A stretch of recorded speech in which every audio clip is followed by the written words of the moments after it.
The global financial system can shift from calm to shock in a single moment, and this week that moment came from Tokyo. A brief comment from Bank of Japan Governor Kazuo Ueda was enough to send a tremor through world markets.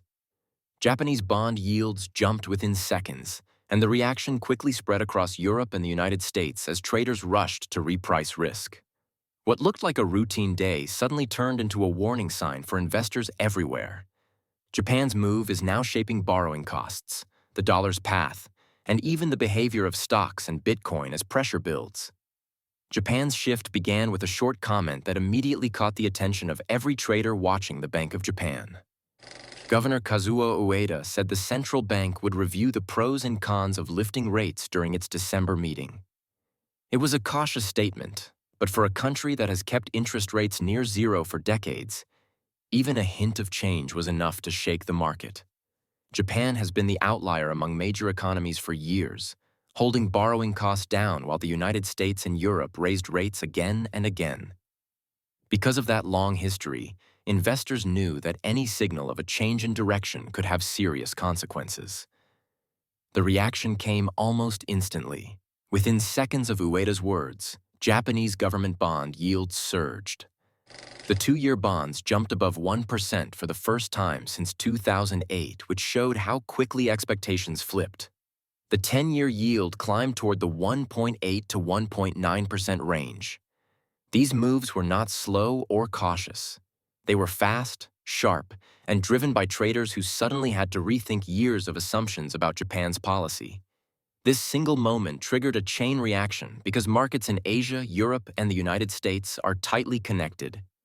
When Japan's yields move, global investors immediately rethink the value of every bond they hold. A potential rate hike in December now feels more likely, and that possibility alone was enough to force a rapid repricing. What started in Tokyo quickly spread outward and set the stage for broader turbulence across global bond markets. The shock that started in Tokyo did not stay in Japan for long. As soon as Japanese government bond yields spiked, traders in Europe and the United States reacted almost instantly. Global markets operate on expectations, and a sudden shift in one major economy forces investors everywhere to reassess the value of their own bonds. That is exactly what happened. Within minutes, yields across Europe rose as investors began pricing in tighter financial conditions. The move in the United States was even stronger. US Treasury yields jumped by the most in a month. The 10-year Treasury moved back above 4%, reversing several weeks of easing. The 2-year Treasury climbed to 3.5%, which showed how quickly traders adjusted their outlook for near-term policy. Expectations for deep rate cuts in 2026 were pulled back almost immediately. Only a short time ago, markets were talking about 6, 7, even 8 cuts next year. After Japan's signal, those assumptions collapsed. Futures markets now price in only a few cuts, and even those look uncertain. This shift in expectations matters because it affects the cost of borrowing for governments, companies, and households. Analysts describe this move as a butterfly effect because a single hawkish signal from Tokyo tightened financial conditions across the world almost instantly. When yields rise sharply, everything from mortgages to corporate loans becomes more expensive. Investors also become more cautious because they recognize that global financial conditions are tightening at the same time. The surprise from Japan reminded everyone how fragile these expectations can be. A single policy hint was enough to reshape the outlook for the entire bond market. The speed of this reaction also showed how interconnected global capital has become. When Japanese yields rise, investors begin comparing returns across regions, and that comparison often leads them to reconsider where they want their money to stay. This sets up the pressure that builds in the next stage of the story when foreign demand for U.S. debt begins to weaken. Japan's shift in policy does not affect only its domestic market. It also creates pressure on the United States because Japanese investors play an enormous role in global finance. For decades, they have been among the biggest buyers of US Treasuries and European government bonds. Their purchases helped keep borrowing costs low, especially during periods when Western governments were running large deficits and needed steady demand for new debt. That demand has been almost taken for granted, but when yields in Japan rise, everything changes. If domestic Japanese bonds suddenly offer better returns, investors have a clear incentive to bring money back home. They can reduce their purchases of foreign bonds or fully repatriate funds that have been invested overseas. Even a small shift in this direction can have an outsized impact because the amounts involved are massive. When one of the world's largest creditor nations starts redirecting capital inward, the countries that depend on that funding immediately feel the pressure. The timing could not be worse for the United States and Europe. Western governments are issuing enormous amounts of new debt to cover budget shortfalls. They rely on foreign buyers to absorb that supply at reasonable interest rates. If Japanese demand weakens, the cost of financing these deficits rises quickly. US Treasury yields have already moved higher, and Japan's potential policy change adds another layer of stress. This growing imbalance between supply and demand helps explain why global investors are watching Japan so closely. As capital flows shift, currencies respond, and the first signs of that adjustment are already visible in the sharp moves in the yen and the dollar. The sharp moves in global bond markets quickly spilled over into currencies, and the exchange rate reaction showed how sensitive investors have become to any change in interest rate expectations. The yen, which had been under pressure for months, suddenly surged nearly 1% against the dollar. This was a fast and forceful move because traders immediately reacted to the possibility that Japan might offer higher returns on its own bonds. When investors expect Japan's yields to rise, the demand for yen naturally strengthens. At the same time, the dollar came under noticeable strain. It had its worst week in 4 months, as the market began to question how long the United States would maintain a rate advantage over other major economies. The growing uncertainty around who will lead the Federal Reserve next added even more pressure. Leadership changes can shift expectations about future policy, and investors dislike that kind of ambiguity when the economic outlook is already fragile. Economic data inside the United States also contributed to the weakness. Manufacturing contracted for the 9th straight month, meaning the sector has been shrinking for 3 full quarters. That raised new concerns about the strength of the broader economy. The euro and the British pound both gained ground during the week, showing that capital was beginning to move toward other markets as confidence in the dollar faded.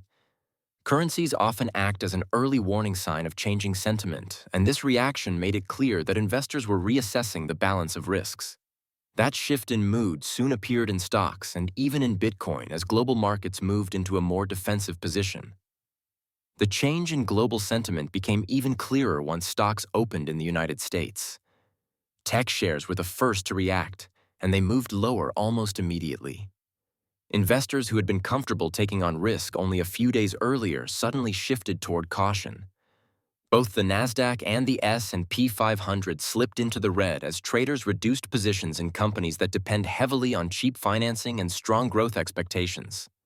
When bond yields rise and uncertainty grows, these stocks are usually the first to feel the impact. What made this downturn stand out was the parallel move in Bitcoin. The cryptocurrency fell 7% in a single day and has now lost more than 20% over the past month. This decline surprised many traders because Bitcoin often behaves independently from traditional markets. But in recent months, strategists have noticed something unusual. Crypto and high-growth equities have become tightly correlated, moving almost in sync. This means when investors pull back from riskier tech stocks, they often reduce their exposure to digital assets as well. This new pattern increases volatility across the entire market. When both sectors fall together, the overall sense of risk becomes amplified. Traders begin to question whether financial conditions are tightening faster than expected, and whether global markets are prepared for the shift that began with Japan's signal. These concerns are already influencing portfolio decisions and shaping expectations for the months ahead. As volatility rises, attention naturally turns to the Federal Reserve. Markets want clarity on how the central bank will react to the changing environment and whether a December rate cut will help calm investor nerves. This uncertainty sets the stage for the next major development. As global markets absorbed the shock from Japan, attention quickly shifted to the United States and the Federal Reserve. Traders want clarity, and right now the only thing they are certain about is the December meeting. Markets are pricing an 88% chance that the Fed will cut rates by a quarter point. That expectation has helped stabilize short-term sentiment. But beyond December, the outlook becomes far more complicated. Investors do not agree on how fast or how far the Fed will move after its first cut. One source of uncertainty is the growing discussion about who might replace Jerome Powell. Leadership changes at the Federal Reserve often reshape expectations for monetary policy, and the possibility of a new chair introduces volatility at a time when global financial conditions are already tightening. Markets are watching this debate closely because confidence in the Fed's direction influences everything from mortgage rates to the value of the dollar. The decisions coming in December carry more weight than usual because they collide with Japan's potential shift. If the Bank of Japan moves away from its decades-long ultra-easy stance at the same moment the Fed begins easing, the global cost of capital will start to realign. That means borrowing conditions in early 2026 could look very different from today. For investors, this creates a moment filled with both risk and opportunity. The two most influential central banks are signaling major moves, and their choices will shape currency flows, bond markets, and financial stability long after December ends. Japan needed only one signal to tighten financial conditions worldwide, a reminder of how closely global markets are connected. As December approaches, yields, currencies, and central bank decisions will set the tone for 2026. Do you think this shift marks the start of a deeper global realignment? Share your thoughts below and subscribe for more updates. See you in the next one.